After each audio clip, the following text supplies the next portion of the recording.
আমি নফল ইবাদত করছিলাম আর আমার মা বদয়া দিয়ে চলে গেল, এই বাড়ির ফসল হচ্ছে এটা। তারপরে বললেন তাহলে আমি তুমি এই বাচ্চার ব্যাপারে কি বলবো? উনি বাচ্চার কাছে আসলেন, আর এসে বললেন, এই বাচ্চা তুমি বলো তোমার পিতাকে। কোলের যে বাচ্চা কয়েকটা কোলের বাচ্চা দুনিয়াতে কথা বলেছিল, তার মধ্যে ওই বাচ্চাটার কথা বলেছিল। সে বলল আমার পিতা তো ওই রাখা, ওই যে রাখা ছিল পরিবারের তোমারে, আর ওই মহিলা মারে বলে আমার পিতা। তখন বাচ্চা সবাই আফসোস করি, এবং যারা তার ঘর ভেঙে দিয়েছিল সবাই আফসোস করি। বাচ্চা বলল তোমার ঘরটা আমরা কি দিয়ে তৈরি করে দেবো?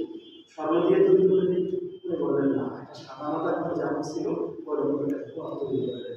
এই যে দেখেন যে বেদান্তের আমল, হ্যাঁ, কত মানে কত মারাত্মক, যে মায়ের ফোনটা ধরবে না মানে চিন্তার সময়, অথবা কেউ তো সারা জীবনের জন্য বের হয়ে গেছে। এগুলোর কোনো না 3 দিনের কথা বলি, বা যে না আমরা 40 যেটা বলি, কি বলে চিল্লা চিল্লা চিল্লা, বা 1 সাল বা জীবন, এগুলোর কোনো কোরআন হাদিসের বলি নেই। অথচ এর প্রয়োজন কিন্তু ভালো, ইখলাস আছে, কিন্তু আমলের মধ্যে রাসূলুল্লাহ সুন্নাতের কোনো নাই, পাবন্দি নাই, রাসূলুল্লাহর সুন্নাতের কোনো খেয়াল তারা করে না। ঠিক আছে, ওই রকম ভাবে যারা জিকির আজকার করতেছে বিভিন্ন তরিকায়, ওই যে 72 বলে না, 72 প্রকারের জিকির।